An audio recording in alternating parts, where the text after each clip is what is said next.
Capítulo 3. Viva en grande para Dios. Oh, si ensancharas mi territorio. En la parte que sigue de la oración de Jabes, una súplica por más territorio, usted pide a Dios que ensanche su vida de tal manera que se pueda convertir en algo de un impacto mayor para él. Si se parte tanto del contexto como de los resultados de la oración de Jabes, podemos ver que en su petición hubo más que un simple deseo de aumentar su tierra. Quiso más influencia, más responsabilidad y más oportunidades para distinguirse en el servicio del Dios de Israel. Según la versión que usted lea, el término territorio puede referirse a costas o fronteras. Para Jabes y sus contemporáneos, la palabra tuvo el mismo poder emocional que se encuentra en los vocablos nuevos territorios o frontera en el caso de las generaciones de los pioneros estadounidenses, lo cual se refería a un lugar propio, con espacio suficiente como para desarrollarse y crecer. En la época de Jabes, parte de la historia nacional contemporánea de Israel era la conquista de Canaán que hizo Josué y el reparto de la tierra entre las diversas tribus hebreas. Cuando Jabes clamó a Dios, «Ensancha mi territorio», miró sus circunstancias presentes y concluyó, «Con toda certeza, nací para más que esto». Como granjero o ganadero, contempló la extensión que heredara de su familia. Dejó correr sus ojos por las cercas, visitó las marcas que limitaban su propiedad, calculó las posibilidades y tomó una decisión. Oh Señor, todo lo que has puesto bajo mi cuidado, tómalo y ensánchalo. Si Jabes hubiese trabajado en la bolsa de valores, podría haber hecho esta plegaria. Señor, te ruego que aumentes el valor de mis inversiones. Cuando me dirijo a presidentes de compañías, con frecuencia menciono este tipo particular de actitud mental. Si los ejecutivos cristianos me preguntan, ¿es correcto que le pida a Dios que aumente mis negocios? Mi respuesta es, naturalmente, claro que sí. Si usted los hace en los caminos de Dios, no solo es correcto pedir más, sino que Él espera que usted lo haga. Su negocio es el territorio que Dios le ha confiado. Quiere que lo acepte como una oportunidad significativa para tocar la vida de personas y negocios de la comunidad y de todo el mundo para su gloria. Pedirle que ensanche esa oportunidad solo le produce deleite. Supongamos que Jabes hubiese sido una esposa y madre. Entonces su oración podría haber sido: Señor, aumenta mi descendencia, favorece mis relaciones clave, multiplica para tu gloria la influencia que los míos puedan tener. El hogar de cada uno de nosotros es el lugar más poderoso en la tierra donde podemos cambiar una vida para Dios. ¿Por qué no querría Él que usted fuese poderoso para Él? Sin importar cuál sea su vocación, la forma más efectiva de oración de Jabes a fin de pedir más territorio podría decirse de la siguiente forma: Oh Dios y Rey mío, por favor, te ruego que aumentes mis oportunidades en tal forma que pueda tocar más vidas para tu gloria. Déjame hacer más para ti. Cuando ore de esta manera, todo será más emocionante. Mueva los límites de sus fronteras. Hace varios años, en un curso de una serie de conferencias sobre metas y responsabilidades en una gran universidad cristiana en California, desafié a los estudiantes a orar la oración de Jabes para que pidieran más bendiciones y mayores influencias. Sugerí que el cuerpo estudiantil de 2,000 miembros se fijara un objetivo ministerial digno de la capacidad de esa universidad. Les sugerí: miren el mapamundi y elijan una isla. Cuando la hayan escogido, reúnan un equipo de estudiantes, en una aerolínea alquilen un avión para un vuelo privado y luego vayan a la isla y tómenla para Dios. Unos pocos estudiantes se rieron a carcajadas. Otros cuestionaron mi integridad mental, pero la gran mayoría escuchó atentamente. Yo persistí. Como conocía la isla de Trinidad y había visto sus necesidades, les dije, pídanle a Dios que les dé la isla Trinidad, y agregué, y también un avión DC-10. Sin embargo, no conseguí seguidores inmediatos. Con todo, el desafío provocó una buena cantidad de conversaciones estimulantes. Encontré que aunque casi todos los muchachos estaban ansiosos por hacer algo que fuese significativo con su tiempo y sus talentos, no estaban muy seguros de por dónde debían comenzar. Por lo general dedicaban buena parte de su tiempo a hacer una lista de sus deficiencias en habilidad, dinero, valor y oportunidades. Dediqué mucho tiempo de aquella semana haciendo una pregunta. Si el Dios de los cielos nos ama infinitamente y nos quiere en su presencia en todo momento, y si sabe que el cielo es un sitio mucho mejor, entonces, ¿por qué nos deja aquí sobre la tierra? Con un alumno tras otro procuré dar lo que creí que era una respuesta bíblica a esa interrogante. Porque Dios quiere que muevas los límites de tus fronteras, que tomes un territorio nuevo para Él. Pudiera ser una isla y que alcances a mucha gente en su nombre. Dios estaba en la obra. Una semana después de regresar a mi hogar, recibí una carta de un estudiante de nombre Warren. Me decía que él y su amigo Dave decidieron aceptar el reto ante el poder de Dios y pedirle que los bendijera y que ensanchara sus fronteras. Específicamente, oraron para que Dios les diera la oportunidad de testificar ante el gobernador de California ese fin de semana. Pusieron sus sacos de dormir en el auto de Warren, un modelo del año 63, y condujeron 640 kilómetros hasta la capital para tocar las puertas. La carta continuaba. Para el domingo en la noche, cuando regresamos de Sacramento, sucedió esto.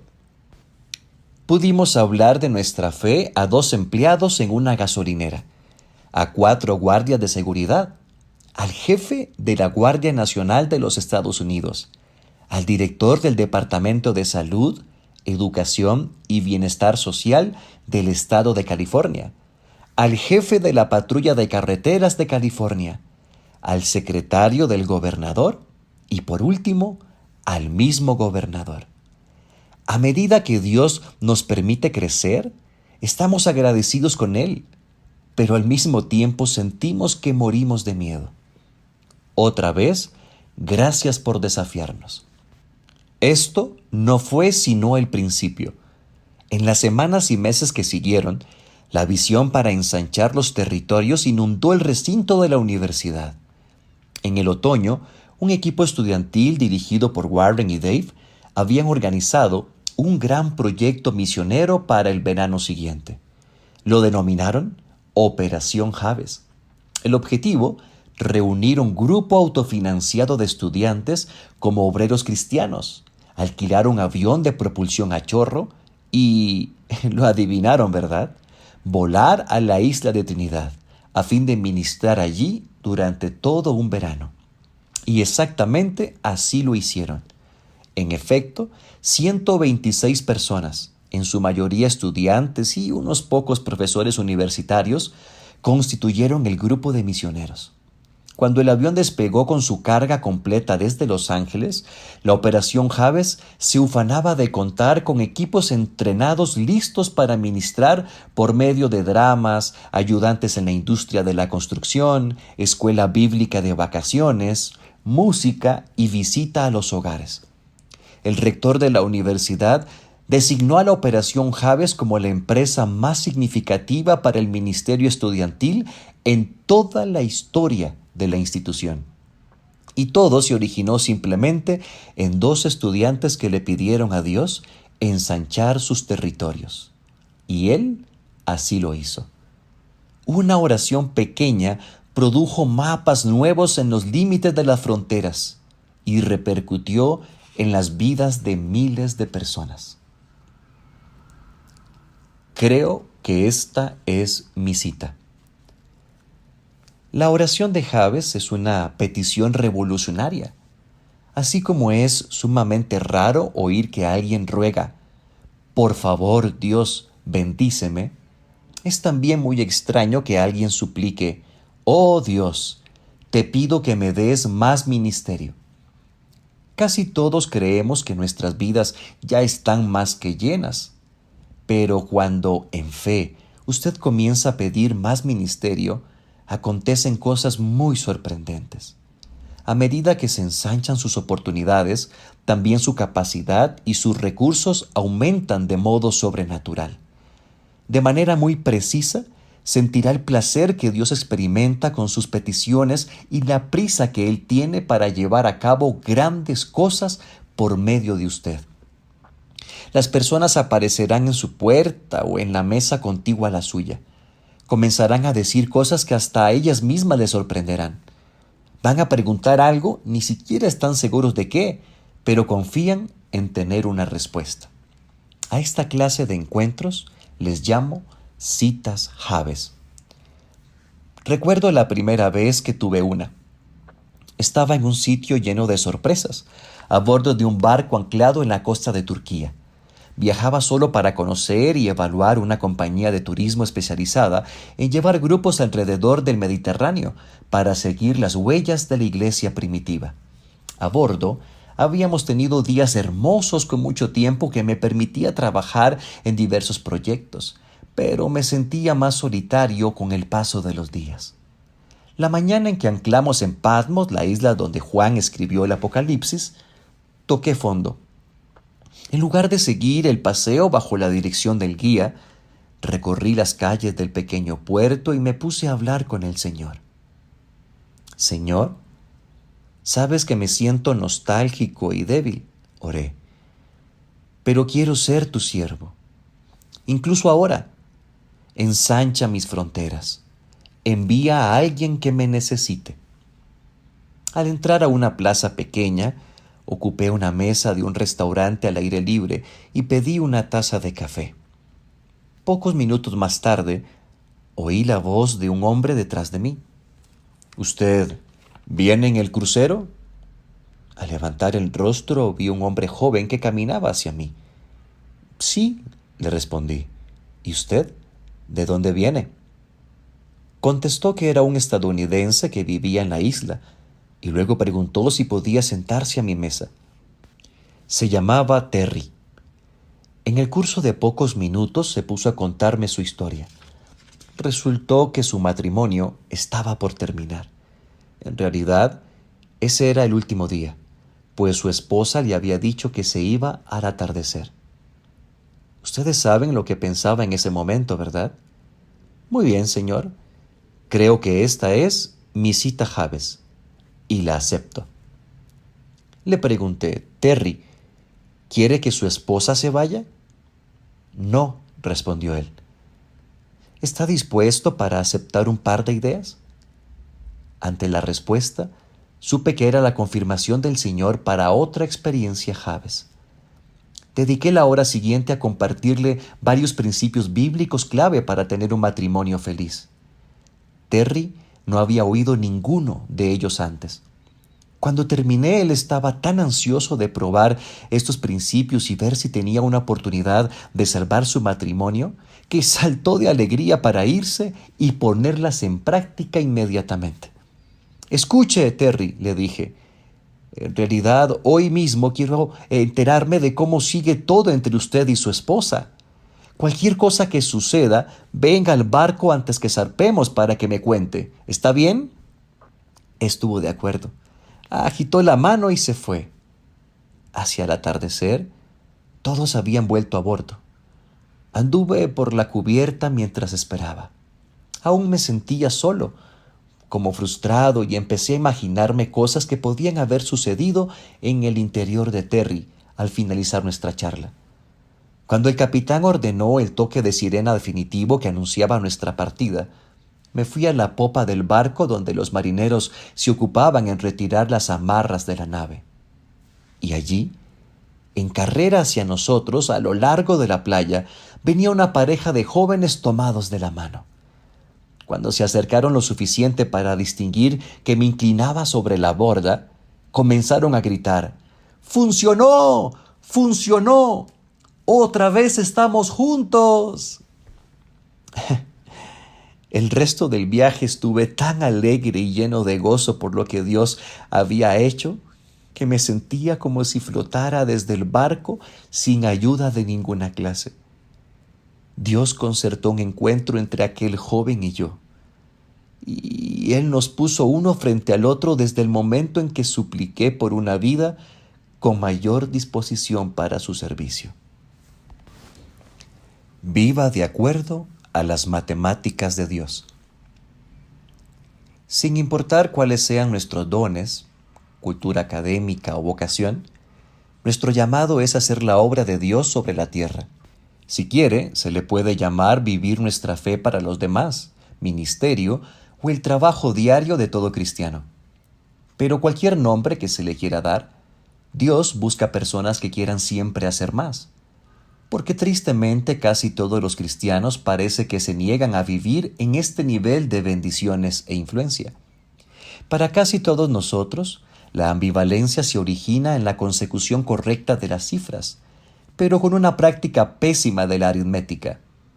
Por ejemplo, cuando calculamos qué tamaño de territorio puede tener Dios en mente para nosotros, mantenemos en nuestros corazones una ecuación donde se suman los factores siguientes y se obtiene algo así como esto: mis habilidades, más experiencia, más enseñanzas y entrenamientos recibidos, más mi personalidad y apariencia, más mi pasado, más las expectativas de los demás, es igual al territorio que me asignan. No importa cuántos sermones hayamos oído sobre el poder de Dios para obrar por medio de nosotros, simplemente nos disculpamos con el significado de 3 palabras sencillas: por medio de. Con certeza, decimos que naturalmente si queremos que Dios obre por medio de nosotros, pero en realidad lo que queremos decir es por o en asociación con. Pero el recordatorio de Dios para nosotros es el mismo que dio a los judíos cuando regresaron de la cautividad a una patria diezmada. No por el poder ni por la fuerza, sino por mi espíritu, dice el Señor de los ejércitos. Zacarías 4:6. Nuestro Dios se especializa en obrar por medio de individuos normales que creen en un Dios sobrenatural que hará su obra a través de ellos. Él simplemente espera que se le invite. Eso quiere decir que las matemáticas de Dios producen algo semejante a esta ecuación: mi voluntad y mis debilidades, más la voluntad y el poder sobrenatural de Dios, igual mi territorio ensanchado. Cuando usted comienza a pedir, mendigar, con fervor más influencias y responsabilidades con las que va a honrar a Dios, Él pondrá ocasiones y personas en su camino. Se puede confiar en que Él jamás nos enviará a alguien a quien no podamos ayudar sino por su dirección y su vigor. Casi siempre sentirá miedo cuando inicia la toma de un territorio nuevo para Él, pero también ha de experimentar la tremenda conmoción de Dios que le dirige y lo guía a medida que usted lo hace. Vendrá a ser como Juan y Pedro, a quien se les dieron las palabras que debían decir en el momento preciso en que las necesitaban. Un día, como respuesta a las oraciones de Darlene por un ministerio ensanchado, una vecina a quien escasamente conocíamos vino a tocar a nuestra puerta. «Señora», dijo en medio de sus lágrimas, «mi esposo está muriéndose y no tengo a nadie con quien hablar. ¿Puede ayudarme?» Fronteras ensanchadas, una cita que debemos conservar. Recientemente, en un viaje por tren en el que atravesaba el país, oré otra vez para que Dios ensanchase mis límites. Mientras comía en el vagón restaurante, pedí al Señor que me enviase a alguien que tuviera necesidad de Él. Una mujer se sentó al otro lado de la mesa y dijo que quería hacerme una pregunta. Me conocía de nombre, pero no sabía nada más acerca de mí. Parecía estar muy perturbada. Le dije, ¿qué puedo hacer por usted? Me respondió, tengo miedo del anticristo. Durante 50 años he vivido con el temor de no poderlo reconocer cuando venga, que me engañe y que reciba la marca de la bestia. Esa pregunta de improviso de una señora a quien posiblemente nunca volveré a encontrar desencadenó una conversación conmovedora y una hermosa liberación espiritual. Fronteras ensanchadas. Una cita que debemos conservar. Asiento de primera fila. Orar por el ensanchamiento de las fronteras es pedir un milagro, así de simple. Un milagro es una intervención de Dios para hacer que suceda algo que normalmente no ocurriría. Eso, y nada menos, tuvo que tener Jabes para que su nombre se manifestara a través del tiempo y para transformar sus circunstancias. ¿Usted cree que todavía pueden ocurrir milagros? Muchos cristianos a quienes he conocido no lo creen. Les recordé que los milagros no tienen que quebrantar las leyes naturales para que sean un suceso sobrenatural. Cuando Cristo calmó la tormenta, no puso a un lado la ley universal. La tormenta finalmente se habría aquietado por sí misma. En lugar de eso, Jesús gobernó y encauzó el patrón meteorológico. Cuando Elías oró para que la lluvia cesara, Dios reguló el ciclo natural de sequía y lluvia. De la misma manera, los poderes que obran los milagros de Dios fueron evidentes cuando, al conocer la necesidad de Terry, nos permitió esa reunión en Patmos. Y como Dios sabía lo que le pasaba a la mujer en el tren, dispuso una conversación con ella. Los milagros que más regocijo han traído a mi vida siempre comenzaron con una audaz petición para que Dios otorgara una mayor y gran expansión a su reino. Si usted da pasos pequeños, no necesita a Dios. En cambio, si se arroja a la enorme corriente de los planes de Él para este mundo, que están mucho más allá de nuestra capacidad para cumplirlos, y le suplica, Señor, utilízame, dame más ministerio para ti, entonces se liberan los milagros. En ese momento el cielo envía ángeles, recursos, dinamismo y, claro está, las personas que necesitan de ti. He visto acontecer esto centenares de veces.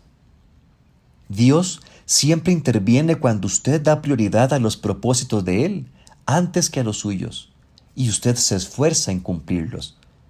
En forma sorpresiva, si ha orado al Señor con la petición de que ensanche sus límites, con certeza va a reconocer la respuesta divina. Y entonces tendrá una silla en la primera fila para contemplar una vida de milagros.